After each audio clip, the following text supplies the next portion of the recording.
വിജയം ഉറപ്പിച്ച ആദ്യ UDF സ്ഥാനാർത്ഥി വൈഷ്ണ സുരേഷ്. അങ്ങനെ അന്തംകമ്മികളുടെ ചൊറിച്ചിലുകൊണ്ട് വരുന്ന തദ്ദേശ തെരഞ്ഞെടുപ്പിൽ വിജയമുറപ്പിച്ച ആദ്യ സ്ഥാനാർത്ഥിയായി വൈഷ്ണ സുരേഷ്. തിരുവനന്തപുരം മുനിസിപ്പൽ കോർപ്പറേഷൻ 27-ാം വാർഡിലെ UDF സ്ഥാനാർത്ഥിയായി പ്രഖ്യാപിക്കപ്പെട്ട വൈഷ്ണ സുരേഷ് സ്ഥാനാർത്ഥി പ്രഖ്യാപന ദിനം തന്നെ ശ്രദ്ധ നേടിയത് ഏറ്റവും പ്രായം കുറഞ്ഞ സ്ഥാനാർത്ഥി എന്ന നിലയിൽ മാത്രമല്ല, തലസ്ഥാന നഗരിയിലെ KSU സമരമുഖത്തെ മുന്നണി പോരാളി എന്ന നിലയിൽ കൂടിയായിരുന്നു. ഇവൾ മത്സരത്തിനിറങ്ങിയാൽ ജയിച്ചു കയറും എന്ന് മനസ്സിലാക്കി തന്നെയാണ് അന്തംകമ്മികൾ ചെറുതായി ഒന്ന് പണിഞ്ഞു നോക്കിയത്.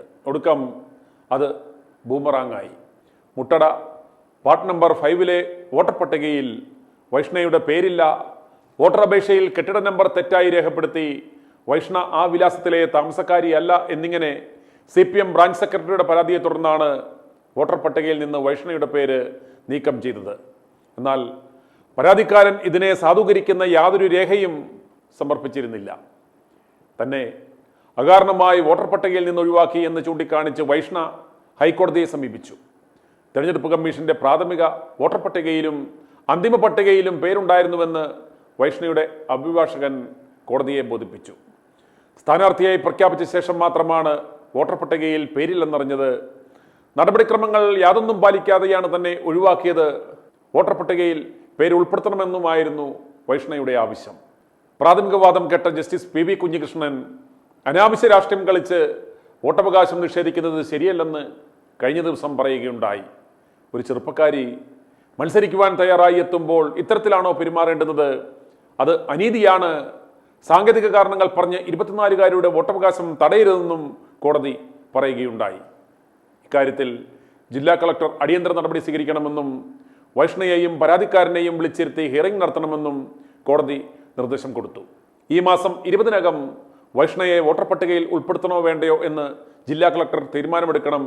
ഇക്കാര്യം ഹൈക്കോടതിയെ അറിയിക്കുകയും ചെയ്യണമെന്ന് സിംഗിൾ ബെഞ്ച് കഴിഞ്ഞ ദിവസം ഉത്തരവിട്ടിരുന്നു. ഇതേ തുടർന്ന് രണ്ടുപേരെയും ഇന്ന് ഹിയറിംഗിന് വിളിപ്പിച്ചു. എന്നാൽ പരാതിക്കാരൻ ഹാജരാകുകയോ പരാതിക്ക് അടിസ്ഥാനമായ തെളിവുകൾ നൽകുകയോ ചെയ്തില്ല. തൻ്റെ voter ID card, passport, Aadhaar card, driving licence എന്നിവയിലെല്ലാം ഒരേ വിലാസമാണെന്നും ഇക്കാര്യങ്ങളെല്ലാം സമർപ്പിച്ചിട്ടും തന്നെ വോട്ടേഴ്സ് ലിസ്റ്റിൽ നിന്നും അകാരണമായി വെട്ടിനീക്കിയെന്നും ഹർജിക്കാരി മൊഴി കൊടുത്തു. കാര്യങ്ങൾ കൃത്യമായി ബോധ്യപ്പെട്ട കമ്മീഷൻ ഇന്ന് തന്നെ പേര് പുനഃസ്ഥാപിച്ച് കമ്മീഷനെ അറിയിക്കണമെന്നും ഇലക്ട്രൽ രജിസ്ട്രേഷൻ ഓഫീസർക്ക് നിർദ്ദേശം കൊടുത്തു. അങ്ങനെ അന്തംകമ്മികൾ വെട്ടിയൊതുക്കുവാൻ ശ്രമിച്ച വൈഷ്ണ സുരേഷിന് തിരുവനന്തപുരം കോർപ്പറേഷനിലെ മുട്ടട ഡിവിഷനിൽ നിന്ന് UDF സ്ഥാനാർത്ഥിയായി ഇനി മത്സരിക്കാം. വൈഷ്ണയ്ക്ക് വോട്ടും ചെയ്യാമെന്ന് തെരഞ്ഞെടുപ്പ് കമ്മീഷൻ ഉത്തരവിറക്കി. വൈഷ്ണയ്ക്ക് ഇത് നേട്ടമാകുമെന്ന് ഇന്നലെ തന്നെ BJP സ്ഥാനാർത്ഥി അജയ്കുമാർ പറയുകയുണ്ടായി. എന്തായാലും പത്രിക സമർപ്പിക്കുന്നതിന് മുമ്പ് തന്നെ വൈഷ്ണയ്ക്ക് വിജയം സമ്മാനിച്ച അന്തംകമ്മികളോടാണ് വൈഷ്ണ നന്ദി പ്രകാശിപ്പിക്കേണ്ടുന്നത്. ഇനി വൈഷ്ണയുടെ പ്രതികരണം കാണാം. വളരെയധികം സന്തോഷം. ഞാൻ നേരത്തെ പറഞ്ഞതുപോലെ ഒരു സാധാരണക്കാരി എന്നുള്ള നിലയിൽ നമുക്ക് വളരെയധികം സന്തോഷിച്ച് നിൽക്കാൻ പറ്റുന്ന ഒരു സാഹചര്യമാണല്ലോ. പിന്നെ ഈ ഒരു സാഹചര്യത്തിൽ വളരെയധികം സഹായിച്ച, അതായത് ദൈവത്തെ പോലെയാണ് നമുക്ക് ഇപ്പം ഞാൻ അവരെ കാണുന്നത്. കാരണം നമ്മുടെ ബഹുമാനപ്പെട്ട ഹൈക്കോടതി ജഡ്ജി അദ്ദേഹത്തിന്റെ ഒരു തീരുമാനത്തിലാണ് ഈ ഒരു സാഹചര്യത്തിൽ ഞാനിവിടെ ഇത്രയും സന്തോഷത്തോടെ നിൽക്കുന്നത്. അദ്ദേഹത്തിന്റെ പേര് എടുത്തു പറയാണ്ടിരിക്കാൻ പറ്റില്ല. ബഹുമാനപ്പെട്ട ജഡ്ജിക്ക് ഈ ഒരു അവസരത്തിൽ നന്ദി പറയാൻ ഞാൻ ആഗ്രഹിക്കുകയാണ്. പിന്നെ നമ്മുടെ ബഹുമാനപ്പെട്ട ഇലക്ഷൻ കമ്മീഷൻ, അദ്ദേഹവും വളരെ ക്ലിയറായി ഇന്നലെ നമ്മളെ കേട്ടു എന്നുള്ളതാണ്. ഇത്രയും ദിവസം നമ്മളൊന്ന് കേൾക്കാൻ പോലും ഒരാൾ ഉണ്ടായിരുന്നില്ല. പക്ഷേ ഇന്നലെ അദ്ദേഹം വളരെ ക്ലീൻ ആൻഡ് ക്ലിയർ ആയിട്ട് നമ്മളെ കേട്ടു. നമുക്ക് അനുയോജ്യമായിട്ടുള്ളൊരു തീരുമാനം നമുക്ക് തന്നു എന്നുള്ളതാണ്. രേഖകൾ സമർപ്പിക്കാൻ കൃത്യമായ സമയം തന്നില്ല എന്നടക്കം ഇപ്പോൾ നിരീക്ഷിക്കുന്നുണ്ട്. അല്ല, അതൊന്നും ഇനി പറയേണ്ടത് ഞാനല്ല, അതൊക്കെ പാർട്ടി പറയും. ഈ പറഞ്ഞ പോലെ നമുക്ക് സഹായിച്ച ഒരുപാട് ആൾക്കാരുണ്ട് ഈ ഒരു സാഹചര്യത്തിൽ. നമ്മൾ ഈ ഒരു അത്രയും മാനസിക സംഘർഷത്തിലിരുന്ന സമയത്ത് ഇത്രയും നമുക്ക് അറ്റാക്കുകളും കാര്യങ്ങളും എല്ലാം, അതായത് സോഷ്യൽ മീഡിയ അറ്റാക്സ് ഒക്കെ നമുക്ക് അത്രയും ഉണ്ടായിരുന്നല്ലോ. അപ്പോൾ ആ ഒരു സാഹചര്യത്തിൽ നമുക്ക് അത്രയും പൂർണ്ണ പിന്തുണ തന്ന് നമ്മുടെ കൂടെ നിന്ന ആൾക്കാരുണ്ട്. നമ്മുടെ ഹൈക്കോടതിയിൽ നമുക്ക് വേണ്ടി വാദിച്ചത് സീനിയർ ലോയർ ശ്രീ ജോർജ് പൂന്തോട്ടം സാറാണ്. അദ്ദേഹം 24/7 നമ്മളെപ്പോൾ വിളിച്ചാലും അദ്ദേഹം കോൾ എടുത്ത് കുഴപ്പമില്ല, നമുക്ക് അനുയോജ്യമായിട്ട് തീരുമാനം വരും എന്ന് നമ്മൾ അത്രയും സപ്പോർട്ട് ചെയ്തിരുന്നു. പിന്നെ മൃദുലേട്ടനാണ്, അഡ്വക്കേറ്റ് മൃദുൽ ജോൺ മാത്യു, പുള്ളിയും അതേപോലെ തന്നെയാണ്. കുഴപ്പമില്ലടി, സമാധാനിക്ക്, നമുക്കൊരു തീരുമാനം വരും എന്നുള്ള രീതിക്കായിരുന്നു പുള്ളിയും.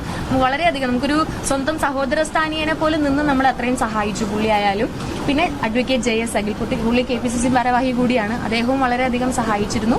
KPCCയുടെ election in charge Shri KP Rahman sir ആയാലും നമ്മൾ അത്രയും സഹായിച്ചു. പിന്നെ ഈ പറയേണ്ടത് മറ്റൊരു കാര്യം, എടുത്തു വരേണ്ട ഒരു കാര്യം, നമ്മുടെ സ്വന്തം പാർട്ടിയാണല്ലോ എല്ലാം. പാർട്ടിയിലുള്ള ഓരോ ആളുകളും ആരുടെയും പേരെടുത്ത് പറയുന്നില്ല, കാരണം ഒരാളുടെ പേര് വിട്ടുപോയി കഴിഞ്ഞാൽ അത് പിന്നെ എനിക്കൊരു വിഷമമാവും. അത്രയും ആളുകളുണ്ട്, എല്ലാവരും ഒരേപോലെ ഒന്നടങ്കം മുട്ടട വാർഡിനകത്തുള്ള എല്ലാ സഹപ്രവർത്തകരും ഒന്നടങ്കം നിന്ന് ഫൈറ്റ് ചെയ്തു എന്നുള്ളതാണ് എനിക്ക് പറയാനുള്ള ഒരു കാര്യം. ഒരാൾ പോലും മാറി നിൽക്കാതെ, ഒരാൾ പോലും തിരിഞ്ഞു നിൽക്കാതെ എല്ലാവരും ഒന്നടങ്കം, വാർഡ് പ്രസിഡന്റ് മുതൽ 2 വാർഡ് പ്രസിഡന്റുമാരുണ്ട് നമുക്ക്, കൊറോണ വാർഡ് പ്രസിഡന്റ് ആയാലും മുട്ടട വാർഡ് പ്രസിഡന്റ് ആയാലും DCC ഭാരവാഹി ആയാലും ബാക്കി എല്ലാവരും, എല്ലാ ഭാരവാഹികളും, ഒരു ഭാരവാഹിത്വം പോലും ഇല്ലാത്ത സാധാരണ സഹപ്രവർത്തകരായാൽ പോലും എല്ലാവരും ഒന്നടങ്കം ഇറങ്ങി നിന്ന് ഫൈറ്റ് ചെയ്തിട്ട് റിസൾട്ടാണ്. രാഷ്ട്രീയമാണെന്ന കാര്യത്തിൽ വൈഷ്ണു ഉറച്ചു നിൽക്കുകയാണ്. ഞാൻ പറഞ്ഞല്ലോ, അതൊന്നും പറയേണ്ടത് ഞാനല്ല, അത് പാർട്ടിയിലെ വേണ്ടപ്പെട്ട ആളുകളുണ്ട്, അതിനേതായിട്ടുള്ള ഉത്തരവാദിത്തപ്പെട്ട ആളുകളുണ്ട്, അവരത് പറയും. മുട്ടട വാർഡ് 25 വർഷമായി ഇടതുമുന്നണി ഭരിക്കുന്നതാണ്. അതിലൊരു വിജയസാധ്യത കൂടി എന്നുള്ളൊരു നിരീക്ഷണം ഉണ്ടോ വൈഷ്ണവിക്ക്? അതും പറയേണ്ടത് ഞാനല്ല, അത് ജനങ്ങളാണ് പറയേണ്ടത്. ജനങ്ങളാണ് തീരുമാനിക്കുന്നത് ആര് വിജയിക്കണം,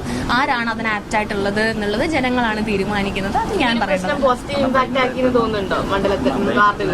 അങ്ങനെയാണ് എല്ലാവരും പറയുന്നത്. എനിക്ക് അങ്ങനെ ഒരു വലിയൊരു അഭിപ്രായം ഇല്ല. കാരണം നമ്മൾ ജനങ്ങളുടെ ആവശ്യങ്ങൾക്ക് വേണ്ടി പ്രവർത്തിക്കാനാണല്ലോ. ജനങ്ങളുടെ വിഷമങ്ങളും സങ്കടങ്ങളും അവരുടെ ആവശ്യങ്ങളും ഒക്കെ കേട്ട് പ്രവർത്തിക്കാനുള്ള ഒരു പോസ്റ്റാണ് ഒരു കോർപ്പറേഷൻ കൗൺസിലർ എന്ന് പറയുന്നത്. അതിൽ കൂടുതലായിട്ട് വലിയ രാഷ്ട്രീയമോ ഒന്നും തന്നെ അതിലില്ല. അപ്പൊ അതിൽ നമുക്ക് ഇങ്ങനൊരു ലാഭം കൊയ്യേണ്ട ആവശ്യമില്ലല്ലോ. പ്രചരണം പുനരാരംഭിച്ചു. തീർച്ചയായും നമ്മൾ അങ്ങനെ കാര്യമായി നിർത്തിവെച്ചിട്ടുണ്ടായിരുന്നില്ല. പക്ഷെ എന്നാലും ഒരു 4-5 ദിവസം നമ്മൾ കംപ്ലീറ്റ്ലി നിർത്തിവെച്ചിട്ടുണ്ടായിരുന്നു. അത് എന്റെ പേഴ്സണൽ ഒപ്പീനിയൻ വെച്ച് ഞാൻ ആയിട്ട് തന്നെ സ്റ്റോപ്പ് ചെയ്തതായിരുന്നു. പാർട്ടി ആവശ്യപ്പെട്ടത് പോലും ഞാനാണ് പേഴ്സണലി. എനിക്ക് അത്രയും കുറച്ച് മാനസികമായിട്ടുള്ളൊരു മാനസിക സംഘർഷമുണ്ട്, അതുകൊണ്ട് നമുക്കൊന്ന് സ്റ്റോപ്പ് ചെയ്യാമെന്ന് ഞാനാണ് പാർട്ടിയോട് ആവശ്യപ്പെട്ടത്. പക്ഷെ എന്നിരുന്നാൽ പോലും നമ്മൾ പൂർവാധികം ശക്തിയോടെ നാളെ മുതൽ നമ്മൾ ജനങ്ങൾക്കിടയിൽ ഉണ്ടാവും.